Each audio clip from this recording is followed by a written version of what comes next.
गरीब के बेटा वो खपरा छानी घर मोर।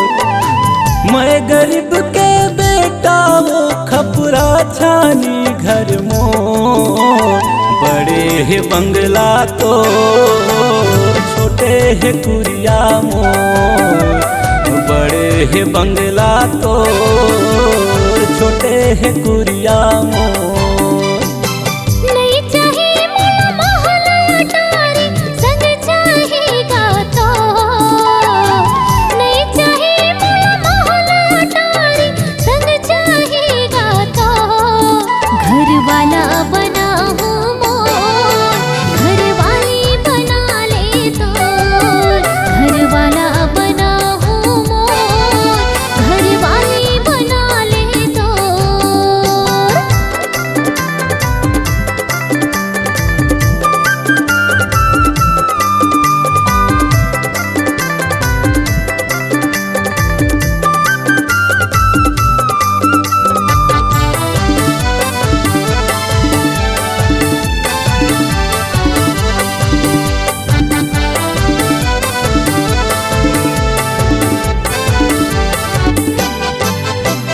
तोर घर महल अटारी मोर घर छिटका कुरिया।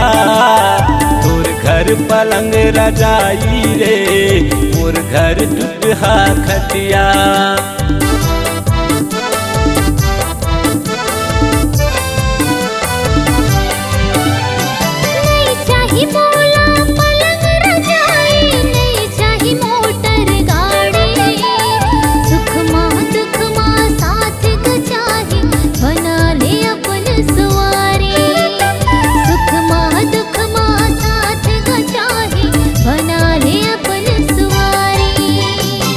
बंगला गाड़ी रुपया पैसा नहीं है मोर नसीब। बंगला गाड़ी रुपया पैसा नहीं है मोर नसीब। बड़े है बंगला तो छोटे है कुरिया मोर। बड़े है बंगला तो छोटे है कुरिया मोर।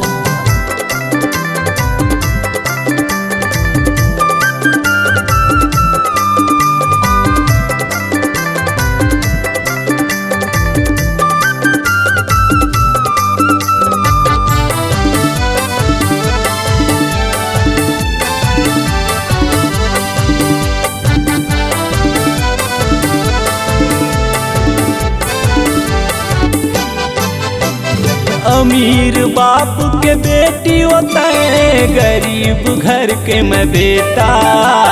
खेती किसानी करैया वो मैं तैं हच शहर घुमैया।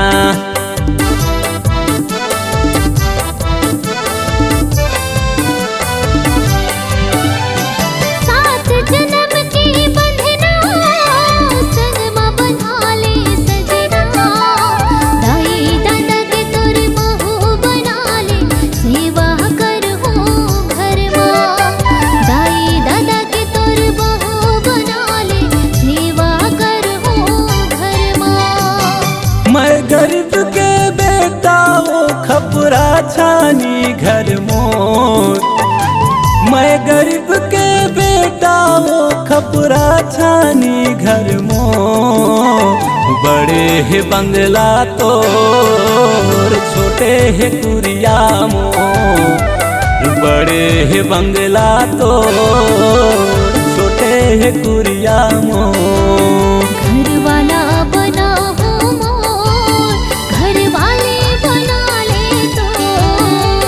बड़े है बंगला तो छोटे है कुरिया मोर।